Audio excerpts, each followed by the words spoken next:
Hello, and welcome to today's Variety Streaming Room episode, The Golden Age of TV Advertising, what an OTT-First future means for TV advertising, presented by Mountain. I'm Todd Spangler, New York digital editor with Variety. Now, by way of introduction, we've seen media companies pivot toward a streaming-first future, but as over-the-top services continue to proliferate and draw millions and millions of viewers, how is this reshaping the TV advertising sector? Today, we're going to talk about the challenges and opportunities presented by this fast evolving trend. I'm pleased to introduce our great lineup of panelists today. We have Christina Shepard, Head of Agency Partnerships and National Brand Team Lead for Roku. We have Dan Aversano, SVP Data Analytics and Advanced Advertising for Univision, or Univision, I should say. We have Stacey Dancis, VP Digital Ad Sales for A&E Networks. Brendan Murnane, SVP of Digital Sales Strategy at Viacom CBS. And Mark Douglas, President and CEO of Mountain. Thank you all for joining us today for this timely topic. So I just wanted to do a level set with a leadoff question for each of the panelists. We saw national TV ad spending decline. It was down an estimated 6.9% last year, according to Group M's estimates. The agency is now projecting TV ad spending, including connected TV advertising, to grow 8.7% this year.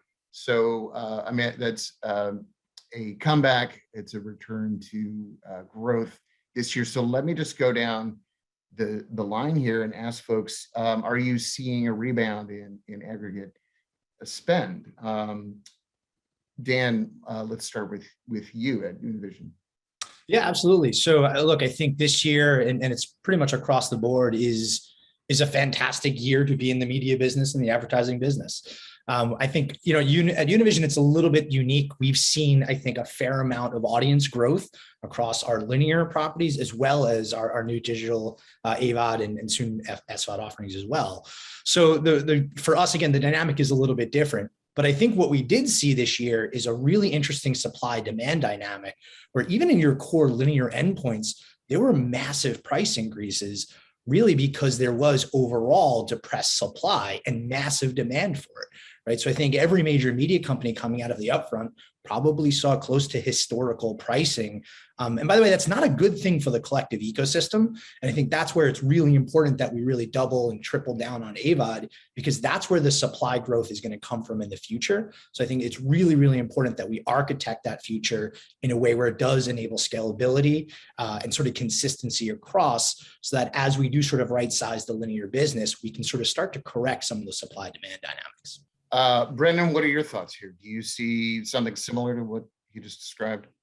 Yeah, it's been a very challenging couple of quarters, and really this all started with Q2 of 2020, where in a lot of ways the bottom fell out. And look, we've seen incredible growth since that point in time. I mean, you can track the financials of the company, whether that's advertising in general or streaming division. But the supply dynamics is one that really continues to evolve on a real-time basis, and we're seeing a lot of encouraging signs. I'll tell you, even in Q4, obviously that there's been a lot of chatter about supply chain pullback, and what we're seeing on our side is really strong consumer demand. The problem is really there's a lot of money sitting on the sideline currently, but we're finding new pockets to fill inventory. So it's one where it's been choppy, but we knew that 2021 was going to be an absolutely massive year, and that was a big reason why we organized the way we did, why we launched IQ across Viacom CBS, and I think we captured tremendous growth in 2021 despite the challenges in the market. Tell us what IQ is for those listeners who may not know. Sure. So IQ is our really one-stop shop platform. We brought together three disparate businesses effectively over the past year and a half with Pluto, Viacom, and CBS. Very, very different businesses, very different ad tech stacks. And we are now on a single unified ad stack. We reach over 70 million monthly full episode viewers per month. So that's long form content. And that number has been increasing, if you've been tracking, pretty steadily over the past couple of quarters. And that gives us the ability to deliver flexibly across all of our endpoints and really simplify the buying experience for our partners. All right, and a lot of that viewing is going through Roku's platform. Christina, your business has been up double digits through the pandemic and into this year, I think. What does the landscape look like from where you sit as more people shift to streaming, more advertisers are coming into the connected TV landscape? Yeah, I think similarly, we saw the bottom drop out in Q2, and then we saw a very steep increase and rebound in Q3 going into Q4 last year, and that's continued on in 2021. I think if we look at kind of the upfront market, I think, it was definitely a buyer's market, I think, or a seller's market, I should say. I think all the brands coming in, especially to the streaming environment, really wanted to right size. They wanted to take advantage of the viewership that had shifted over to streaming. I think we finally seen the tipping point where there's 4 and 5 households that are streaming households, where only 2 out of 3 are traditional TV households, right? So we're really seeing that pendulum swing into TV streaming, and advertisers are really following suit. So when you look at kind of the appetite, there is a huge appetite for long form premium video, whether that's happening in traditional TV or TV streaming. So I think the demand is still there from advertisers. They're just finally buying where the audience is first versus going to traditional linear and then buying TV streaming almost as an afterthought. So I think we've really seen that in even just our upfront. We've seen double year-over-year growth. 42% of the brands that committed with us this upfront are new to the upfront in Roku. So again, they're starting to see the streaming ecosystem as a must-have in their media mix versus this afterthought that I think has happened pre-COVID. Now, let me just ask a quick follow-up there. Are you seeing more brands and agencies pooling their spending in a video bucket as opposed to TV, and then, online or connected TV was part of a digital budget? Are those consolidated now for the most part? I think it definitely is a holding company by holding company dynamic. Some are very integrated, some are still somewhat separate. So I think it kind of depends on how they're structured.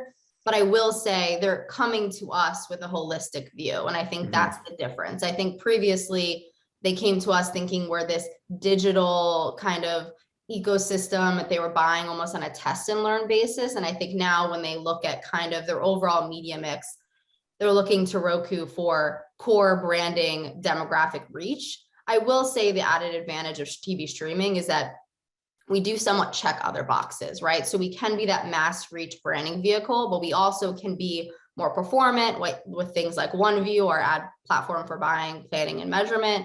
And then also we can work on creative ad solutions with our brand studio. So I do think they're looking to us for that core media that they're traditionally buying in linear TV, and then also expanding upon that with other offerings that TV streaming can make available. Okay. Stacey, let's turn to you from A&E's perspective, from where you sit. What do these shifts look like, and how are you trying to navigate them? Sure. So A&E kind of has a different or a unique approach compared to the other panelists up here. We might not have a plus next to our name, but really we saw the increase of streaming and OTT be a great success for the entire company. Like everyone said, we had a great year with revenue, and the number of advertisers that we added to the upfront on a quarterly basis has been, wonderful to see. But again, it's really created something of like a flywheel effect. So while OTT and streaming is growing, it's really helping all of our platforms for all of our ecosystem. And I mean that, with a few of the examples, we were able to really take our total audience approach that we used for linear and bring it cross-platform, having advertisers really find that younger and more upscale, audience that they were looking for. We were able to push our over 30,000 hours of library content kind of beyond just our walls. And we were able to introduce new shows to places that wouldn't have been exposed before. Like we introduced Histories Alone to Netflix's audience during the height of the pandemic, when we kind of all felt alone, and saw huge growth on our own platforms for current and past seasons. We use YouTube to kind of do that as well, to bring, viewers and audience back to our channels for shows like Dance Moms. And then as streaming prices really start to rise, we've got into the fast channel business as well, and have seen great success as people look for free or more affordable options. So there's definitely been growth. Yeah, hard to beat free, especially if you got some premium content. By the way, you do have a plus in your name. It's A+E, isn't it? It's in it. Not next to it. Yeah. One more thing I was going to just mention, A&E Networks also has its own digital studio. So we're also always creating content with streaming in mind. We created Big Sky for ABC. We created The Liberator, You, and Lincoln Lawyer for Netflix. So again, while we might not have our own streaming, we're either creating, selling ourselves, or licensing the content. So we really are a DTC platform. You're the arms dealer. So Mark, let's turn to you. First of all, tell us a little bit about what Mountain, spelled MNTN, does in the market, and let's get your thoughts on what we've been hearing from the other panelists. Sure. So Mountain is a performance advertising platform for streaming television. So we're like paid search, paid social, like you think of us as like almost like AdWords for television. And so our experience has been, we're 100% direct to brand. In the pandemic last year, we never saw a decline in spend. We saw 1 month flat, and then triple digit growth last year. And then we continuing to see triple digit growth this year, but we have no brand advertising spend on our platform. It's all kind of internet, retail, travel, which travel did drop, obviously, subscription service, basically all of the advertisers who typically would be big spenders on paid search and paid social. And 2/3 of our customers are coming to TV for the first time, or first time advertisers.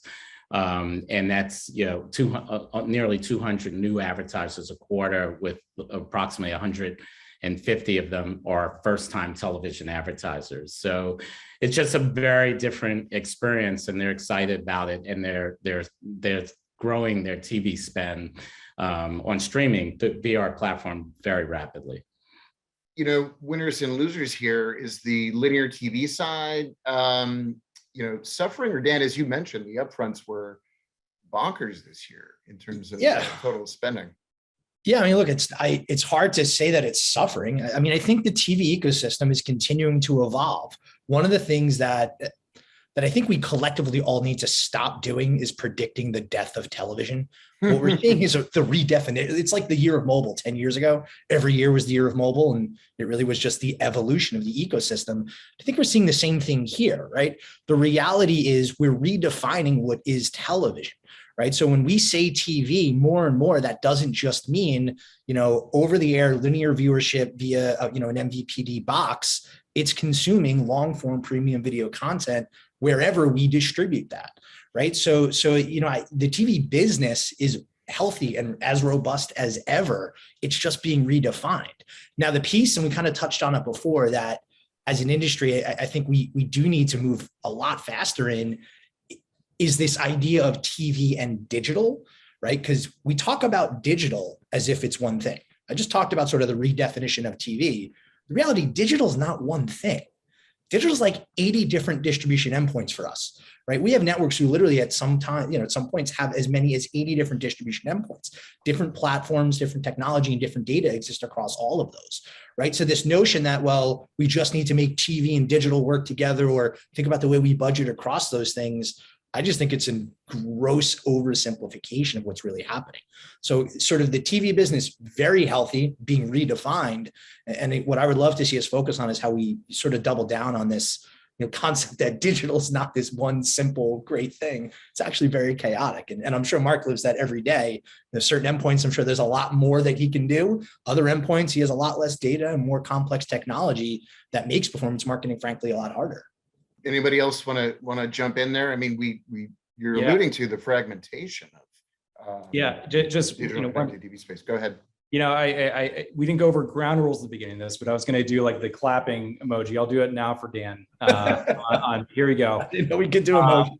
Yeah, there we go. All right, we're filming on Zoom, so like I couldn't agree more. And I think that this Sunday was a great reminder of that. We had a great Sunday, whether it was a Dell special, NFL, and Yellowstone, which I think reminded everybody that wow, linear TV still it can bring a massive concurrent audience.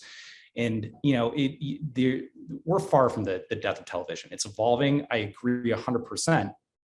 With you, Dan, that not all distribution endpoints and consumer experiences are different. How you interact with a television screen is very different than how you interact with a mobile device.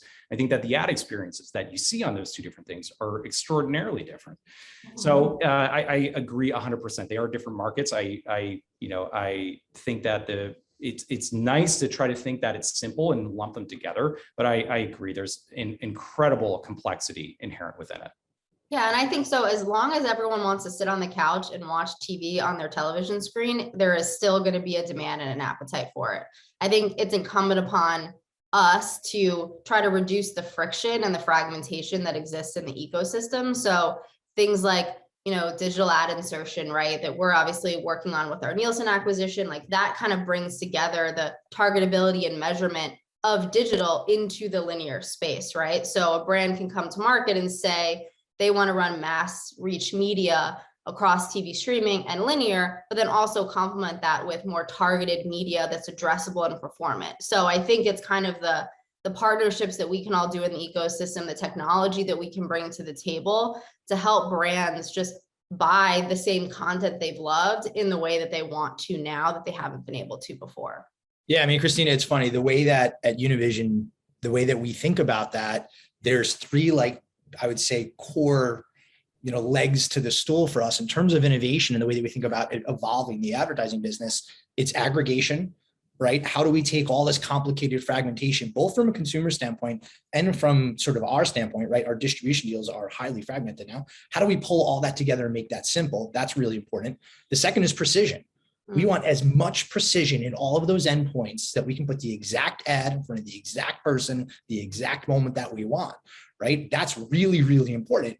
And then arguably the most important is engagement, right? Like as an industry, we probably don't talk nearly enough about this, but the content and from an advertising standpoint, the creative probably matters most. Right. And Mark, I know you have a new partner I read the other day in Ryan Reynolds, who's obviously a creative genius. So think about that, a performance marketing group going out and literally getting one of the most creative talents out there. That should say something. That engagement bucket's really important. Yeah. And that acquiring maximum effort and Ryan becoming our chief creative officer literally speaks exactly the point you're making. Creative matters.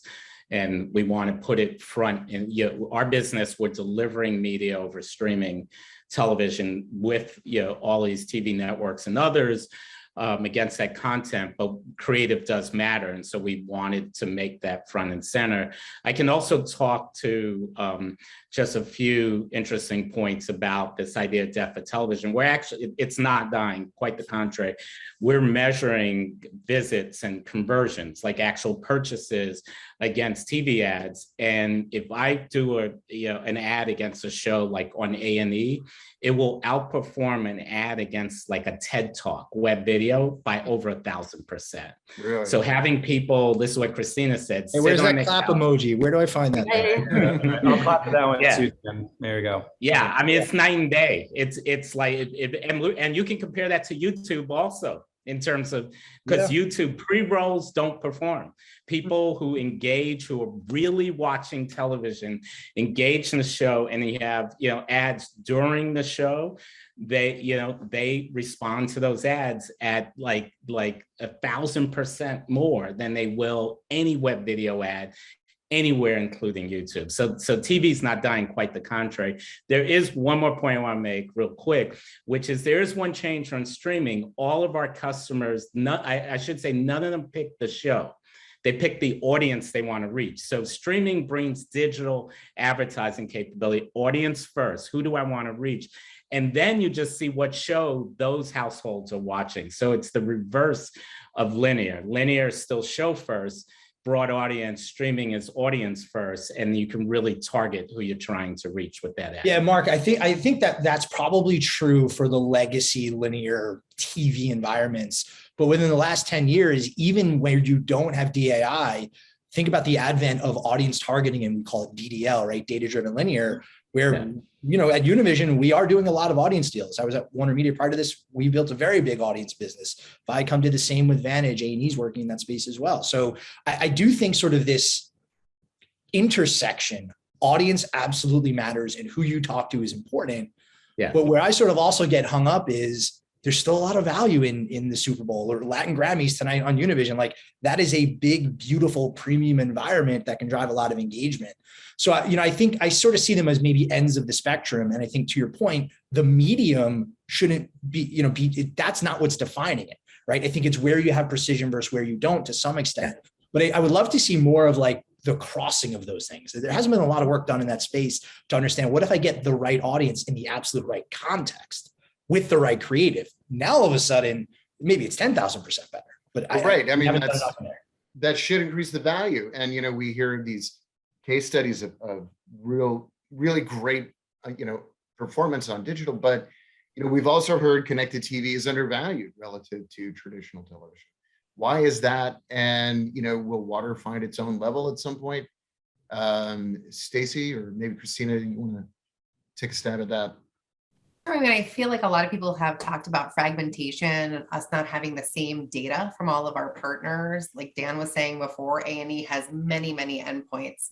So it's really getting that data all together so we can learn more about our audiences and provide everyone a unified approach.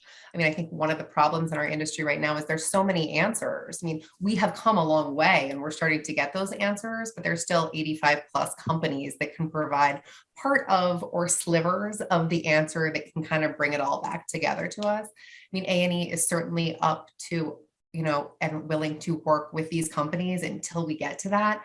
We're working with Amobi and VideoAmp, and we have our own, operations with multi-viewing precision with our advanced TV standpoint, but there's just a lot of solutions out there. And it's a lot of onus on us. It's a lot of onus on the advertisers and the agencies as well. So consolidation will certainly make things easier. We just hope that the fees and the tolls that come along with all of these things aren't always assumed to be on the sales or the publisher side either. So I think that's another problem we have to work through. But yeah, I agree. Stacey, I mean, I think you hit the nail on the head. It's about simplicity. I think what people forget is how easy it is to buy the legacy TV infrastructure. I won't date myself, but when I first started in TV, I'll never forget my first upfront.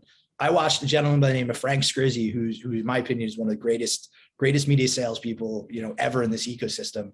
I watched Frank close almost $2 billion in ad sales in 72 hours on the phone at 3 a.m. without an email, without a piece of paper. It was the most efficient marketplace I've ever seen, right? And think about how much money, it is this giant machine that moves in those markets, right? So there's a simplicity to that makes it, able to scale. Simple Nielsen ratings currency, right? Core set of age sex demographics. Now you've sacrificed a ton of precision to do that, but that ultimately is what has propped that up. When you shift now to sort of the AVOD ecosystem, it's really complex. Different technology, different data. You don't have consistent measurement. It's really hard for a buyer to run a $10 million buy in AVOD. They can run a $10 million buy in linear TV in 30 seconds.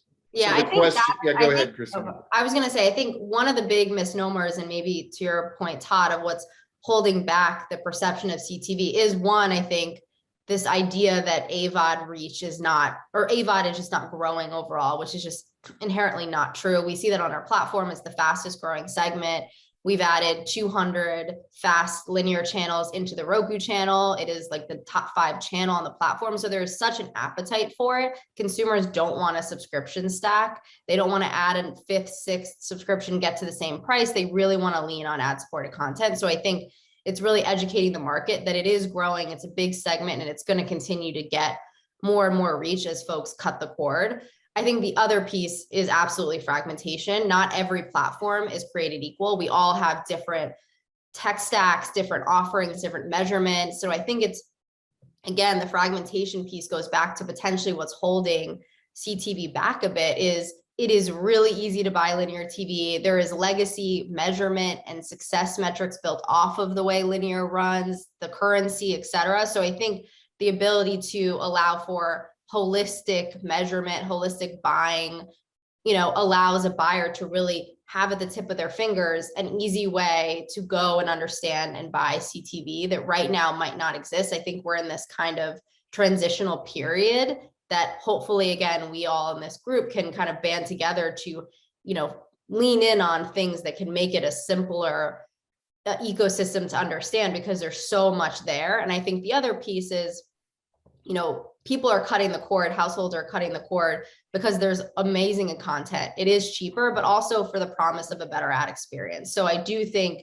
leaning in on how can we evolve beyond just 30-second spots? How can, they also want lighter ad loads, right? And so with more and more consumers and viewers move to CTV, it's going to be incumbent upon us not to just stuff more ad units into a pod, but also be more creative in how we message.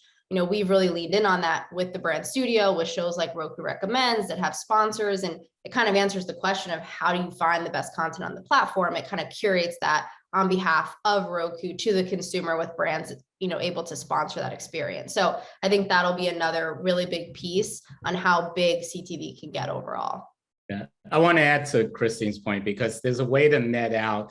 Nothing's holding the consumer back. I mean, estimates from eMarket and others or 1 million households a month are cutting the cord and going to streaming. That's a city the size of Phoenix. You have like a city of viewers going all in on streaming every month. And that's just the US market, right? And that's just US. So the only thing really holding back streaming is patterns. Is people have careers that were not built on streaming, but the consumers are moving, and they, eventually the advertisers are, they're losing 12 million households out of the audience they're buying against every year, unless they shift dollars to streaming. So it has to happen. And I also think you see the programmers and the content companies making that shift too, right? So we launched an AVOD service earlier this year, and it's where Prende TV.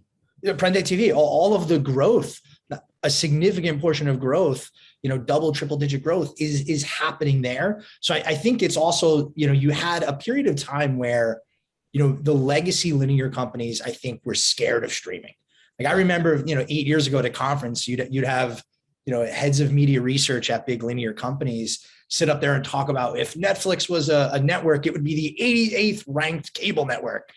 And it's like, well, okay, but it's also growing like 8,000% a day. That probably will turn. So I think that's part of it as well. I think the programmers and publishers and content creators now, this is a big part of our future. Yeah, maybe not the only part. I still think you'll have some linear consumption, but this is where the puck's going, and we're all going there with it. Yeah. Yeah. I was going to jump in for a second. So, consumer expectations also on streaming platforms are just inherently different, right? So, we adopt oftentimes a mindset of like, we're in a war for time spent. And I think Netflix has done a good job with this in how they frame, their strategy. But, and when we think about new ad units, innovative ad units, we really think a lot about scalability too. And I think we've now solved for, issues around frequency capping and competitive separation, which allows us to take on bigger and bigger budgets over time. So Dan, I would say that I've seen a sea change even in the time that I've been at Viacom CBS, and our ability to take on larger and larger budgets. So hopefully that 2 billion in 72 hours, we can replicate that at some point soon. But, as we think about what it's going to take to get from point A, where the 15 and 30-second creative, which work very effectively today, how does that transition to new innovative ad units? And I think that is a transition of commodification. And I say that in a good way, right? A commodity market is one that has inherent supply and demand dynamics, and you know what you're paying for that, right? We're just at this a juncture where the consumer experience isn't fully formed yet in a streaming ecosystem.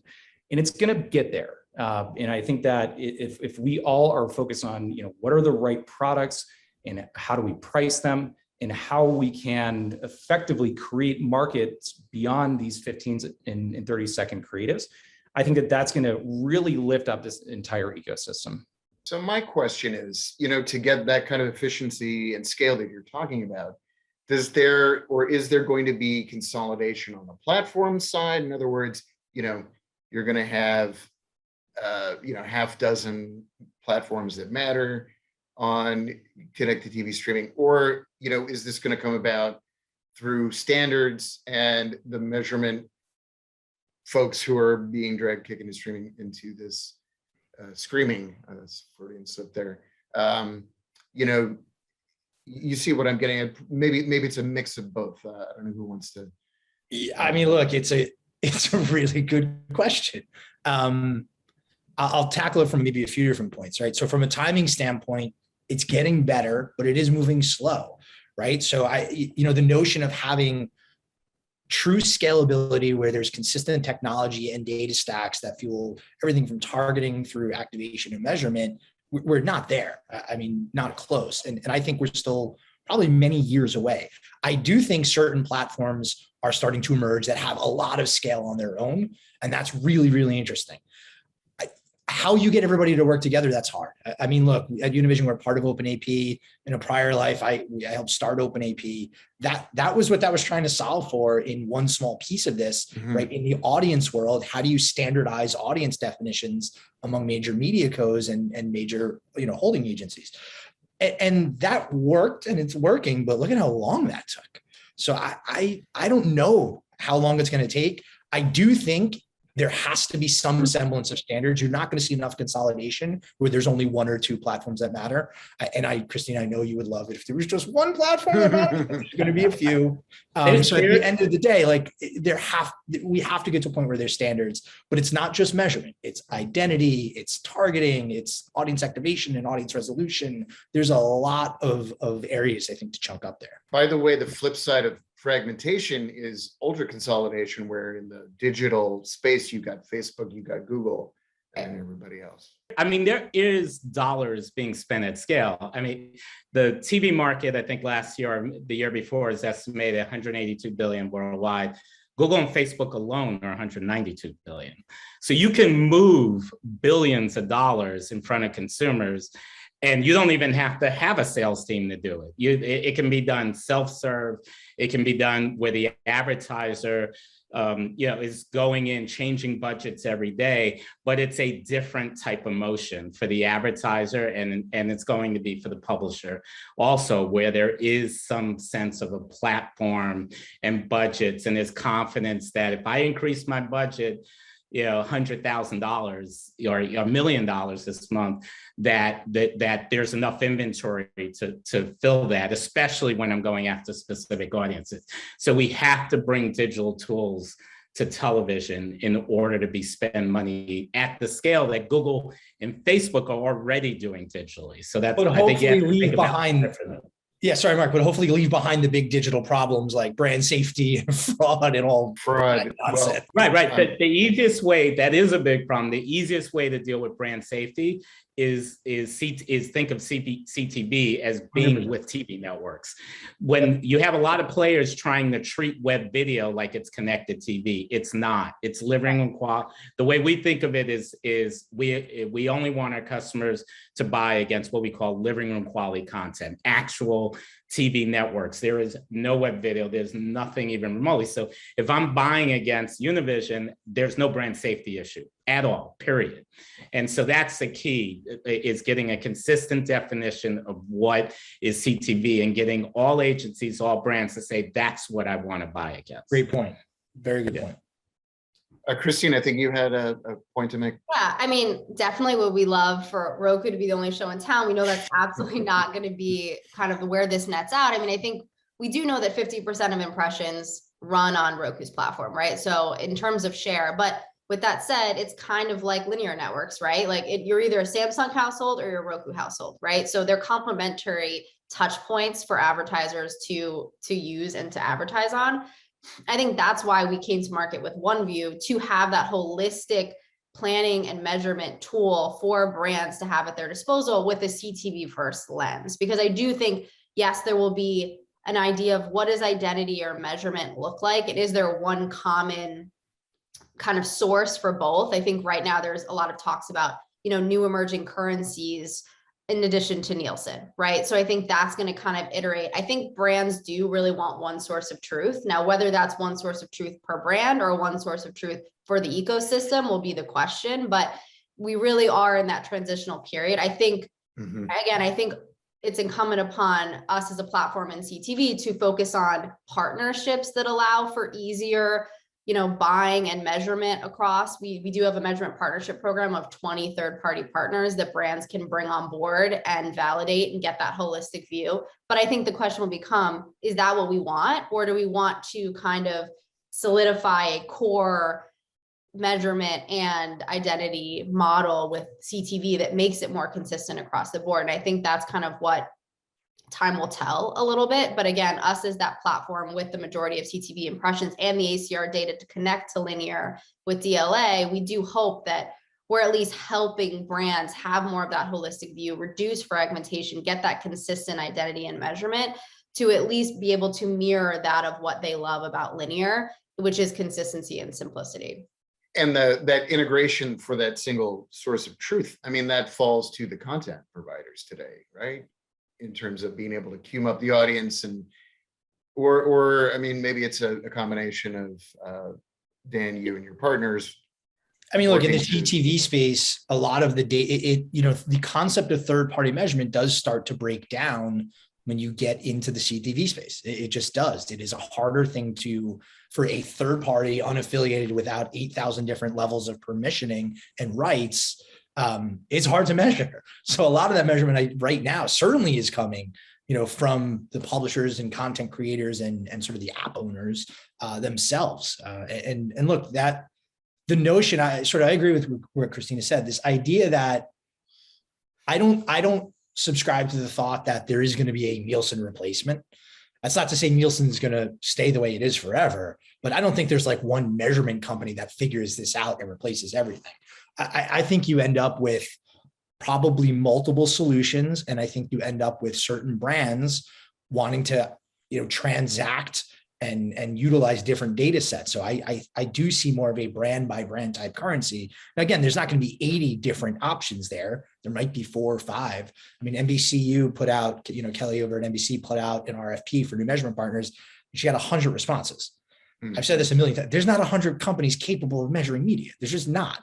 It is a very expensive and time-consuming thing to do. And it could have tricky margins unless you're Nielsen, right? So there's not 100 companies. Maybe there's 4 or 5. So we'll see where it lands. In the time that we have left, I wanted to ask the panelists, a year from now, looking out, what are we going to be talking about? Are there, I don't know, cable TV networks that will have switched over, cut over completely to streaming? What's in the crystal ball? Anybody wants to start with that? We talked a little bit about identity, and in a lot of ways, we're still in early innings. I think that where we're sitting today, I think we're looking at a multi-measurement and currency and also multi-identity resolution ecosystem where there's going to be prevailing standards that are going to be really at the choice of the brand. So we're still in early innings on the possibilities of what this could be. So let's, if we think about what's our amazing competitive advantage, it is we have unparalleled streaming data.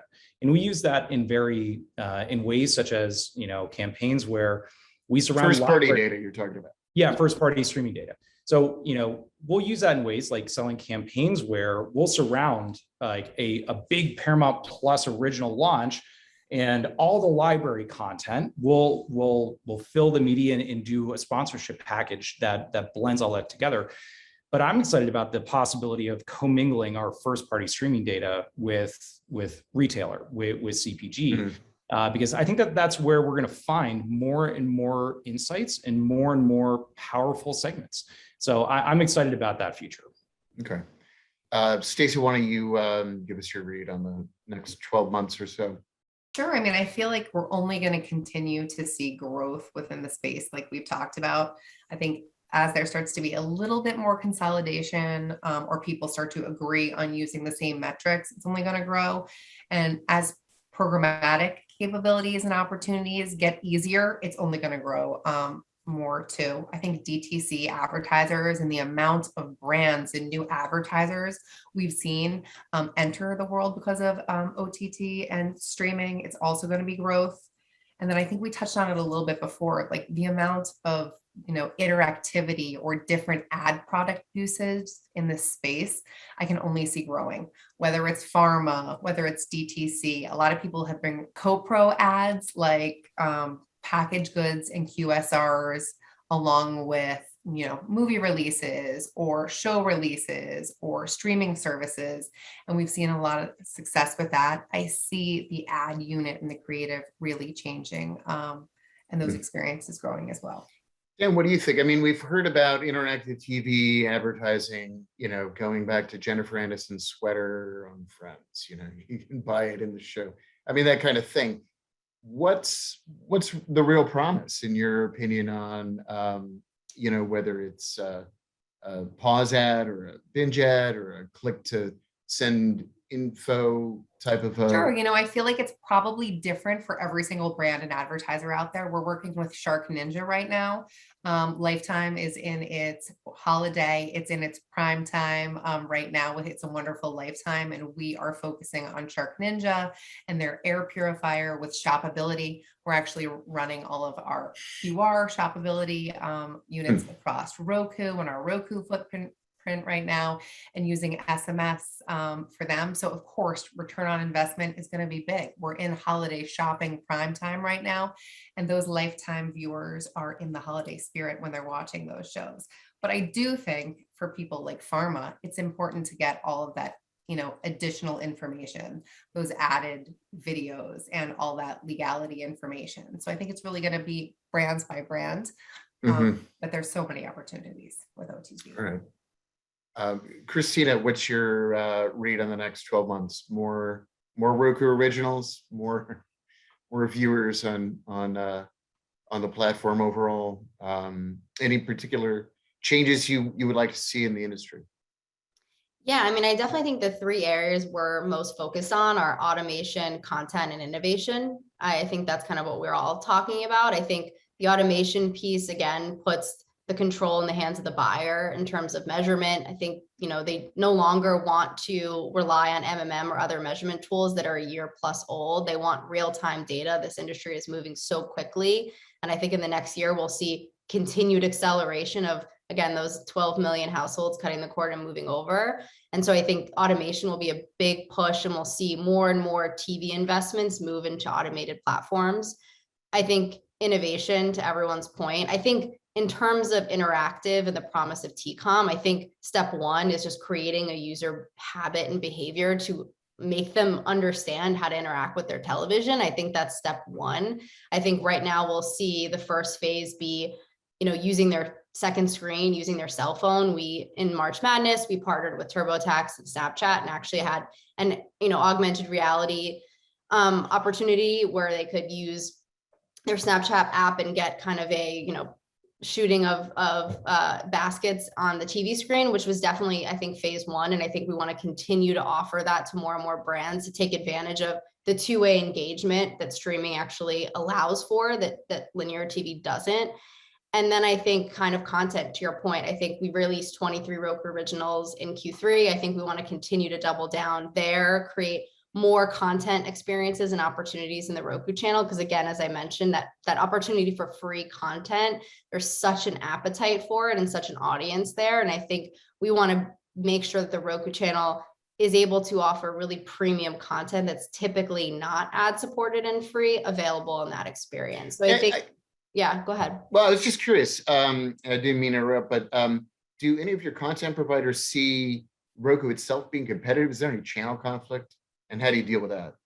Yeah, I mean, I guess others can speak to that. I think it's an interesting dynamic. A lot of channel partners have actually allowed their content to be available in the Roku channel. We have premium subscriptions, so Showtime, Stars, et cetera. We have other content from, whether it's Viacom, I think MTV has content in there as well. So it definitely is just another distribution touch point, to be honest. It's that 70 million viewers that come to the Roku channel that are going to find your content that might not otherwise find it to some degree. So, I mean, I definitely think it's additive to what their standalone channel provides from an audience perspective.